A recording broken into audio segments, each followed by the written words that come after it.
ഇടയ്ക്ക് ചൂരൽമല നിവാസികൾ സമരം ചെയ്ത് നിങ്ങൾക്ക് കാണണോ? ഒരിക്കലും കാണരുത്, നടക്കരുത്, സംഭവിക്കരുതെന്ന് നമ്മളെല്ലാവരും ആഗ്രഹിക്കുന്ന ഒരു വാർത്ത ഇതാ സംഭവിച്ചിരിക്കുന്നു. ഞാൻ പ്രതീക്ഷിച്ചതുമാണ്.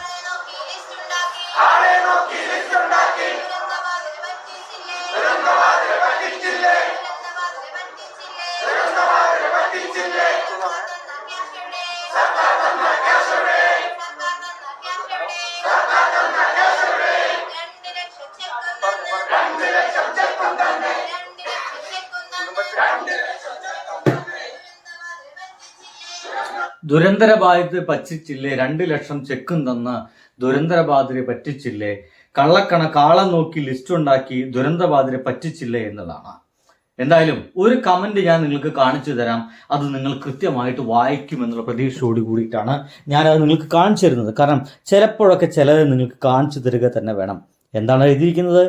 കൈപ്പത്തിക്ക് കുത്തല്ലേ നാട്ടാരെ എന്ന് പറഞ്ഞതല്ലേ, അപ്പോ നിങ്ങൾക്ക് പൂക്കിമോന്റെ ചിരി മതി എന്ന് പറഞ്ഞു എന്നാണ് ഒരാൾ എഴുതി വച്ചിരിക്കുന്നത്. ഞാനിത് അങ്ങനെയൊന്നും പറയുന്നില്ല. പക്ഷേ ഞാൻ അടക്കമുള്ള ആളുകൾ പറഞ്ഞിരുന്നു, ദയവ് ചെയ്ത് ഇതിന് കുത്തല്ലേ, എന്തുകൊണ്ട് കുത്താൻ പാടില്ല എന്ന്. ചിലപ്പോൾ ചില ആളുകൾക്ക് ഭയങ്കര ദീർഘവീക്ഷണം ഉണ്ടാവും. ഇന്നതൊക്കെ സംഭവിച്ചാൽ ഇങ്ങനെയൊക്കെയാണ് സംഭവിക്കുള്ളൂ എന്നുള്ളത്.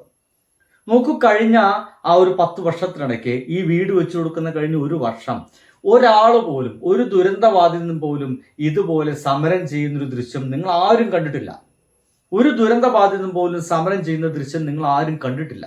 ഒരു മുദ്രാവാക്യം പോലും അവരെ വായിൽ നിന്ന് പുറത്തു വരുന്നത് നിങ്ങൾ കണ്ടിട്ടില്ല. ഇപ്പോഴതാ അവർ മുദ്രാവാക്യം വിളിക്കാൻ തുടങ്ങിയിരിക്കുന്നു.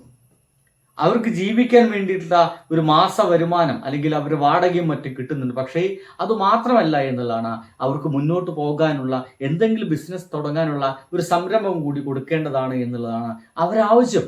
അതിനു വേണ്ടിയിട്ട് പുതിയ സർക്കാരിനെ സമീപിച്ചിരുന്നു. അവർ കൊടുക്കാമെന്ന് പറയുകയല്ലാതെ ഒരു നോട്ടവുമില്ല. എന്തായാലും ബാക്കി കേൾക്ക് നിങ്ങൾ.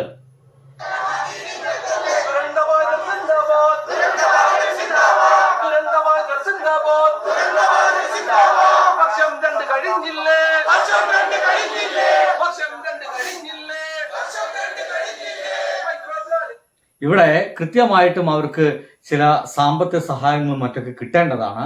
അതവർക്ക് കിട്ടിയിട്ടില്ല എന്നുള്ളതാണ്. ഇനി അതിന്റെ വിഷയത്തിലേക്ക് നമുക്ക് കടക്കാം. എവിടെ ഒരാളൊന്ന് സംസാരിക്കുന്നുണ്ടല്ലോ. ഇതല്ലല്ലോ, അതിനെപ്പറ്റി സംസാരിക്കുന്നുണ്ട് ഒരാള്. ദുരന്തം ബാധിച്ച് എല്ലാം നഷ്ടപ്പെട്ട ആളുകളാണ്. അപ്പൊ നമുക്ക് ഈ ദുരന്തം അതിജീവിക്കാൻ വേണ്ടിയിട്ട് നമ്മൾ ഈ മൈക്രോ പ്ലാൻ, അത് ജില്ലാ മിഷനും സർക്കാർ സംരംഭങ്ങൾ ആരംഭിക്കുവാൻ വേണ്ടി 2 ലക്ഷം രൂപ ആദ്യം തരാമെന്ന് സർക്കാർ പറഞ്ഞിരുന്നു. എത്ര പേർക്ക് കിട്ടി? എത്ര ആളുകൾക്ക് കിട്ടിയിട്ടുള്ളൂ? കുറച്ച് ആളുകൾക്ക് കിട്ടിയില്ല. പൂർണ്ണമായിട്ടും കിട്ടിയിട്ടില്ല. പൂർണ്ണമായിട്ടും കുറച്ച് ആളുകൾക്ക് കിട്ടിയിട്ടുള്ളൂ. ഇനിയും ഭാഗ്യമായിട്ട് കിട്ടാനുണ്ട്. ഫുള്ളായിട്ട് കിട്ടാൻ ആളുകളുണ്ട്. ഇതുവരെ കിട്ടിയിട്ടില്ല. നമ്മൾ ഓഫീസിൽ കയറി ഇറങ്ങുമ്പോഴേക്ക് നാളെ വരാം, മറ്റന്നാൾ വരാം, അടുത്ത ആഴ്ച ചർച്ച ചെയ്യുന്നുണ്ട് എന്നാ പറയും. ഇതുവരെ നമുക്ക് തന്നിട്ടില്ല. എങ്ങനെയുണ്ട്? നാളെ നാളെ എന്നായിട്ടു ഭഗവാനെ കാണാനിത്ര നാളും പുറപ്പെടാത്ത ഞാൻ ഇന്നു ചെല്ലുമ്പോൾ എന്നൊക്കെ പറയുന്നൊരു പാട്ടുകളൊക്കെ ഉണ്ട്. അതേപോലെ നാളെ നീളെയാണ് സുഹൃത്തുക്കളെ. 2 ലക്ഷം രൂപയാണ് ഓരോരുത്തർക്കും ചെറുകിട സംരംഭങ്ങൾ തുടങ്ങാൻ വേണ്ടി കൊടുക്കാമെന്ന് പറയുന്നത്. അത് കഴിഞ്ഞ സർക്കാർ പോകുന്നതിന് മുമ്പായിട്ട് അവര് കഴിഞ്ഞ സർക്കാരിന്റെ മേലേക്ക് കുറ്റം ചാർത്താൻ ഇപ്പോഴും തയ്യാറായിരിക്കുന്ന UDF ആൾക്കാർ. കഴിഞ്ഞ സർക്കാർ എന്തിനാണ് കൂടുതൽ പ്രാധാന്യം നൽകുക? അവർക്ക് എങ്ങനെ ഒരു വീട് വെച്ചു കൊടുക്കാം, അതിനുള്ളിലേക്ക് അവരെല്ലാം എങ്ങനെയാണ് അതിൻ്റെ ഉള്ളിലേക്കാണ് കൊണ്ടുപോകാമെന്നുള്ളതായിരുന്നു. അതിൽ ശ്രദ്ധിക്കുകയായിരുന്നു. അത് കഴിഞ്ഞിട്ട് പതുക്കെ ഇവർക്ക് എന്താണ് ബിസിനസ് തുടങ്ങാനുള്ള 2 ലക്ഷം രൂപ സഹായം അതും കൊടുത്തിരിക്കുന്നു കുറെ പേർക്ക്. ബാക്കി കൊടുക്കേണ്ടത് ആരാ?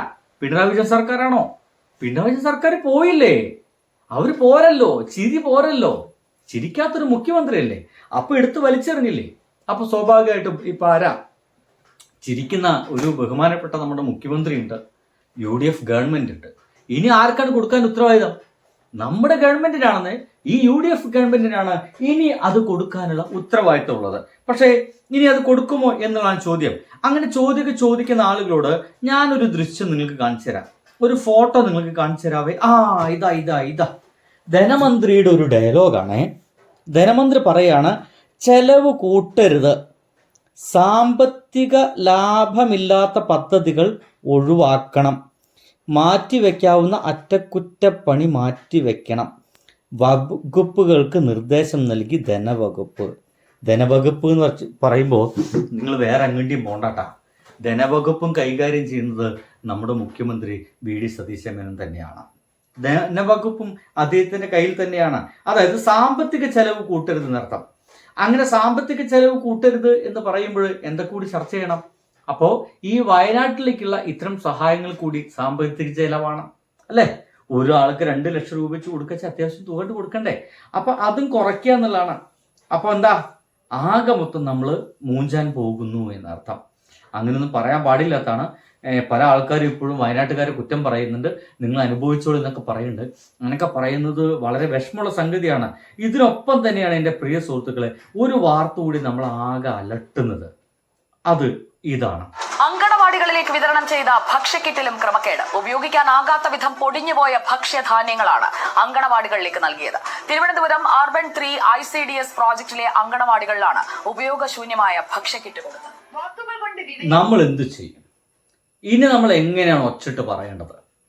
അങ്കണവാടി എന്ന് പറയുമ്പോൾ നമ്മുടെ കൊച്ചുങ്ങള് അല്ലേ, 3.5 വയസ്സ് മുതൽ അല്ലെങ്കിൽ 2.5 വയസ്സോ 3 വയസ്സൊക്കെ മുതലുള്ള കുട്ടികൾ പോയിരിക്കുകയും പഠിക്കുകയും സോഷ്യലൈസേഷനൊക്കെ മറ്റും പഠിക്കുകയൊക്കെ ചെയ്യുന്ന ഒരു സ്ഥലമാണ്. അവർക്ക് ഒരുപാട് ഭക്ഷണം കഴിക്കുന്ന ആളുകളാണ്. അവർക്ക് ഒരു 3 മണിക്കൂർ ഇടവിട്ടിട്ട് പലവിധ ഭക്ഷണങ്ങളൊക്കെ ഉണ്ടാക്കി കൊടുക്കേണ്ടതുണ്ട്. അത് അവിടുത്തെ ടീച്ചേഴ്സിനും ആയമാർക്കൊക്കെ അത് ഉണ്ടാക്കി കൊടുക്കാൻ അറിയാം. പക്ഷേ ആ സാധനങ്ങൾ അവിടെ എത്തണം. പക്ഷേ അതവിടെ എത്തുന്നില്ല. എത്തിയത് തന്നെ നാശമായതാണ്, ഡേറ്റ് കഴിഞ്ഞതാണ്. എല്ലാം ദൃശ്യങ്ങൾ പറയും.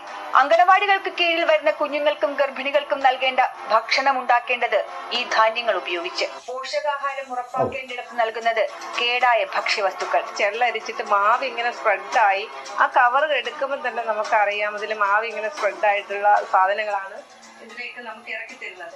ഉപയോഗിക്കാനാകാത്ത ധാന്യങ്ങളാണ്. എങ്ങനെയുണ്ട്? അപ്പൊ അങ്കണവാടി ആ പിള്ളേർക്കും ഗർഭിണികൾക്കും കൊടുക്കേണ്ട ഭക്ഷണത്തിലടക്കം കൈയിട്ട് വാരിക്കൊണ്ടിരിക്കുന്നു.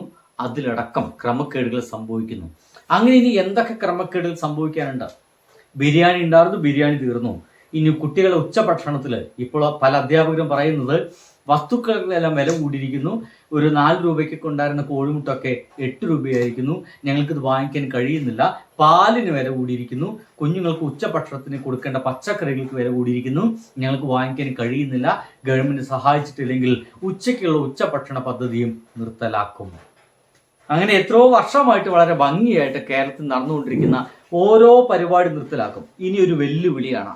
ഓണമാണ് വരാൻ പോകുന്നത്. നിങ്ങൾ കമ്പയർ ചെയ്തോളൂ. കഴിഞ്ഞ വർഷത്തെ ഓണത്തിന് നമ്മുടെ ഇവിടുത്തെ പച്ചക്കറികൾക്ക് വില കുറവായിരുന്നു കൂടുതലായിരുന്നു നിങ്ങൾ കമ്പയർ ചെയ്തോളൂ. ഒരു സംശയവും വേണ്ട, നിങ്ങൾക്ക് കമ്പാരിസൺ നടത്താം. എൻ്റെ പ്രിയപ്പെട്ട പ്രേക്ഷകർക്ക് തന്നെ കമ്പാരിസൺ നടത്താം. ഓണത്തിന് തലേ ദിവസം നമ്മുടെ മാധ്യമങ്ങൾ മുഴുവൻ നടന്ന് ചോദിക്കും, വില കൂടിയിട്ടുണ്ടാ, വില കൂടിയിട്ടുണ്ടാ, തക്കാളിക്ക് എത്ര, ഉള്ളിക്ക് എത്രയാണ്, ഉരുളൻകിഴങ്ങിന് എത്രയാണ്, വില കൂടിയിട്ടുണ്ടാ എന്ന് ചോദിക്കുമ്പോൾ അവരെല്ലാവരും പറയുന്നത് ഒറ്റ ഡയലോഗായിരിക്കും, വില കൂടിയിട്ടുണ്ട്, കഴിഞ്ഞ വർഷത്തേക്കാൾ ഇത്ര ഇരട്ടി വില കൂടിയിട്ടുണ്ട്. അപ്പൊ നിങ്ങൾക്ക് സംശയം തോന്നും. സംശയം വേണ്ട. അപ്പൊ കഴിഞ്ഞ വർഷത്തെ അതേ ചാനലിന് തന്നെ കഴിഞ്ഞ വർഷത്തെ ഓണത്തിന്റെ വീഡിയോസ് ചുമ്മാ ഒന്ന് ഡൗൺലോഡ് എടുത്തിട്ട് കണ്ടു നോക്കൂ. അപ്പൊ അതിൽ നിങ്ങൾക്ക് കാണാം വില നിലവാരത്തിന്റെ വ്യത്യാസം. എൻ്റെ പൊന്നു സുഹൃത്തുക്കളെ, നമ്മുടെ പൊതുവിപണിയിലടക്കം വില കുത്തനെ കൂടിക്കൊണ്ടിരിക്കുകയാണ്. നിയന്ത്രിക്കാൻ സർക്കാർ ഒരു തേങ്ങയും ചെയ്യുന്നില്ല എന്നുള്ളതാണ് ഒരു യാഥാർത്ഥ്യം.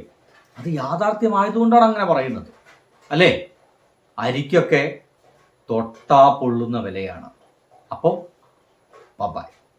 എന്നാലും വയനാട്ടുകാരോട് ഈ ചതി വേണ്ടായിരുന്നു കേട്ടോ. ബൈ.